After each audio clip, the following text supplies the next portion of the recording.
കേരളത്തിൽ മാത്രമല്ല, എമ്പുരാൻ ഉയർത്തിയ വിവാദങ്ങൾ തമിഴ്നാട്ടിലും ചർച്ചാ വിഷയമാവുകയാണ്. കേരളത്തിലെ RSS സംഘപരിവാറിടങ്ങളിൽ നിന്നാണ് ആദ്യം പ്രതിഷേധമുയർന്നെങ്കിലും ഇപ്പോൾ മറ്റൊരു വിഷയത്തിലാണ് തമിഴ്നാട് തങ്ങളുടെ പ്രതിഷേധം അറിയിക്കുന്നത്. ഏതായാലും എമ്പുരാൻ ഇറങ്ങിയതോടെ വിവാദങ്ങളുടെ പെരുമഴയാണ് പൃഥ്വിരാജിനെ കാത്തിരിക്കുന്നതെന്ന് വ്യക്തമാവുകയാണ്. എമ്പുരാനിലെ നെടുമ്പള്ളി അണക്കെട്ട് മുല്ലപ്പെരിയാറോ എന്നാണ് ഇപ്പോൾ ഉയരുന്ന ചോദ്യം. അണക്കെട്ട് ബോംബ് വെച്ച് തകർക്കണമെന്ന സിനിമയിലെ പരാമർശത്തിനെതിരെയാണ് തമിഴ്നാട്ടിൽ പ്രതിഷേധം ആരംഭിക്കുന്നത്. സിനിമയുടെ പ്രദർശനം നിരോധിക്കണമെന്ന് തമിഴ്നാട് ഫാർമേഴ്സ് പ്രൊട്ടക്ഷൻ അസോസിയേഷൻ ഇപ്പോൾ തന്നെ പറഞ്ഞു കഴിഞ്ഞു. ഗോകുലം ചിറ്റ് ഫണ്ടിനെ തുരത്തുമെന്നും വെല്ലുവിളി ഉയരുന്നുണ്ട്. രാഷ്ട്രീയ വിവാദങ്ങൾക്കിടെ മലയാള സിനിമയുടെ ബോക്സ് ഓഫീസ് റെക്കോർഡുകൾ ഭേദിച്ച് മുന്നേറുന്ന മോഹൻലാൽ ചിത്രം എമ്പുരാൻ തമിഴ്നാട്ടിൽ ഒരു വിഭാഗത്തിന്റെ പ്രതിഷേധത്തിന് കാരണമാകുന്നു. ചിത്രത്തിൽ നെടുമ്പള്ളി അണക്കെട്ട് തകർക്കണമെന്ന പരാമർശമാണ് വിമർശനത്തിനിടയാക്കുന്നത്. മുല്ലപ്പെരിയാർ അണക്കെട്ട് തകർക്കുക എന്ന ആശയം ഉൾക്കൊള്ളുന്ന എമ്പുരാൻ എന്ന ചിത്രത്തിന് കേന്ദ്ര സെൻസർ ബോർഡ് നൽകിയ സർട്ടിഫിക്കറ്റ് കേന്ദ്ര സെൻസർ ബോർഡ് റദ്ദാക്കണമെന്നും തമിഴ്നാട്ടിൽ സിനിമയുടെ പ്രദർശനം തമിഴ്നാട് സർക്കാർ നിരോധിക്കണം എന്നീ ആവശ്യങ്ങളുമായി തമിഴ്നാട് ഫാർമേഴ്സ് പ്രൊട്ടക്ഷൻ അസോസിയേഷൻ രംഗത്ത് വന്നിരിക്കുന്നു. തമിഴ്നാട്ടിലെ കർഷകർക്കെതിരെ എമ്പുരാൻ എന്ന സിനിമ നിർമ്മിച്ച് പുറത്തിറക്കിയ ഗോകുലം ചിറ്റ് ഫണ്ട് കമ്പനിയെ തമിഴ്നാട്ടിൽ നിന്ന് തുരത്തുമെന്നും ഇപ്പോൾ അവർ വെല്ലുവിളിക്കുകയും ചെയ്യുന്നുണ്ട്. മലയാളത്തിൽ നിർമ്മിച്ച് എല്ലാ ഭാഷകളിലും ഡബ് ചെയ്ത് തിയേറ്ററുകളിൽ ഓടിക്കൊണ്ടിരിക്കുന്ന പൃഥ്വിരാജ് സുകുമാരൻ സംവിധാനം ചെയ്ത മോഹൻലാലും മഞ്ജുവാരും അഭിനയിച്ച എമ്പുരാൻ എന്ന സിനിമയിൽ നെടുമ്പള്ളി എന്ന സ്ഥലത്ത് അണക്കെട്ടുണ്ടെന്നും അണക്കെട്ട് ബോംബ് വെച്ച് തകർക്കണമെന്നും പറയുന്നുണ്ട്.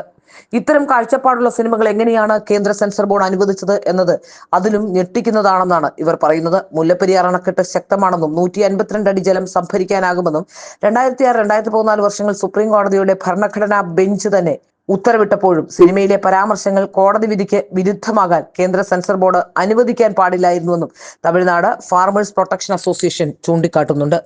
തേനി, ഡിണ്ടിഗൽ, മധുരൈ, ശിവഗംഗൈ, രാമനാഥപുരം ജില്ലകളിലായി 1 കോടി ജനങ്ങൾ മുല്ലപ്പെരിയാർ അണക്കെട്ടിനെ ഒരു ആരാധനാലയമായി തന്നെയാണ് ആരാധിക്കുന്നത്. ഇത് നിർമ്മിച്ച കേണൽ ബെന്നി ക്വിക്കിനെ ദൈവമായി പോലും ആരാധിക്കുകയും തമിഴ്നാടിന്റെ അവകാശത്തിന്റെ പ്രതീകമായി തമിഴ്നാട് കാണുകയും ചെയ്യുന്നതാണ് മുല്ലപ്പെരിയാർ അണക്കെട്ട്. ആ അണക്കെട്ട് പൊളിക്കുക എന്ന ആശയം തന്നെയാണ് ഇപ്പോൾ ഈ സിനിമ പ്രചരിപ്പിക്കുന്നതും. തമിഴ്നാടും കേരളവും തമ്മിൽ ശത്രുതയുണ്ടാക്കുന്ന ആശയങ്ങളുള്ളതിനാൽ കേന്ദ്ര സെൻസർ ബോർഡ് നൽകിയ സർട്ടിഫിക്കറ്റ് ഉടൻ റദ്ദാക്കണമെന്നാണ് ഇവരുടെ ആവശ്യം. ഏതായാലും വിഷലിപ്തമായ ആശയങ്ങൾ ഉൾക്കൊള്ളുന്ന ചിത്രം പുറത്തിറങ്ങി 4 ദിവസമായിട്ടും അഭിപ്രായം പറയാതെ തമിഴ് സിനിമാക്കാരും തമിഴ്നാട്ടിലെ രാഷ്ട്രീയക്കാരും മൗനം പാലിക്കുന്നത് സിനിമയിൽ അടങ്ങിയിരിക്കുന്ന ആശയങ്ങളെക്കാൾ അപകടകരമാണ് എന്നും ഇപ്പോൾ അവർ ചൂണ്ടിക്കാട്ടുന്നു. മുല്ലപ്പെരിയാറിന്മേലുള്ള തമിഴ്നാടിന്റെ അവകാശത്തെക്കുറിച്ച് സംസാരിക്കുന്ന സമാനമായ രീതിയിലൊരു തമിഴ് സിനിമ കേരളത്തിൽ റിലീസ് ചെയ്യാൻ കഴിയുമോ എന്നും ഇപ്പോൾ അവർ ചോദിക്കുകയാണ്. കേരള സർക്കാർ ഇതിന് അനുമതി നൽകുമോ? കേരള സർക്കാർ അനുമതി നൽകിയാലും മലയാളികൾ അനുവദിക്കുമോ എന്ന ചോദ്യങ്ങളും അവർ ഉയർത്തുന്നു. തമിഴെന്ന അവകാശപ്പെടുന്ന ലൈക്കിയും തമിഴ്നാട്ടിലെ ഏറ്റവും വലിയ ബിസിനസ് നടത്തുന്ന ഗോകുലം ചിറ്റ് ഫണ്ടിന്റെ ഉടമ ഗോകുലം ഗോപാലൻ ചേർന്ന് നിർമ്മിച്ച് തമിഴ്നാട്ടിലെ ഗോകുലം മൂവീസിന് വേണ്ടി നേരിട്ട് വിതരണവും തുടങ്ങിയിട്ടുണ്ട്.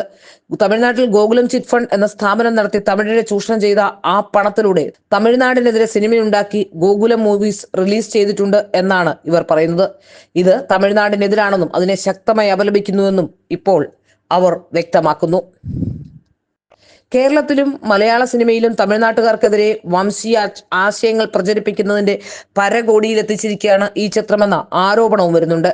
കേരളത്തെ സംബന്ധിച്ചിടത്തോളം ഏറ്റവും വലിയ അപകടം ഇടുക്കി അണക്കെട്ടാണ്. മുല്ലപ്പെരിയാർ ഡാമിൽ 10 TMC ജലശേഷിയുണ്ട്.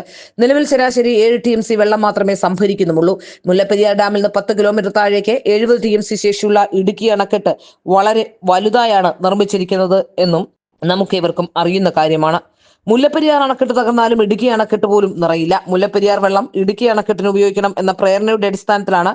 ഏതായാലും തമിഴക വഴൂതിരൈ കക്ഷിയും സമാനമായ എതിർപ്പ് ഉന്നയിക്കുന്നുണ്ട്. സിനിമയിലെ വിവാദ രംഗങ്ങൾ നീക്കം ചെയ്യണമെന്ന് പാർട്ടി ആവശ്യപ്പെടുന്നുണ്ട്. മുല്ലപ്പെരിയാർ അണക്കെട്ടിനെ കുറിച്ചുള്ള വസ്തുതകൾ വളച്ചൊടിക്കുകയും തെറ്റായ വിവരങ്ങൾ പ്രചരിപ്പിക്കുകയും ചെയ്യുന്ന ചില സംഭാഷണങ്ങളും രംഗങ്ങളും കാരണം ചിത്രം തമിഴ്നാട്ടിൽ പ്രതിഷേധം ഉയർത്തിയിട്ടുണ്ട്.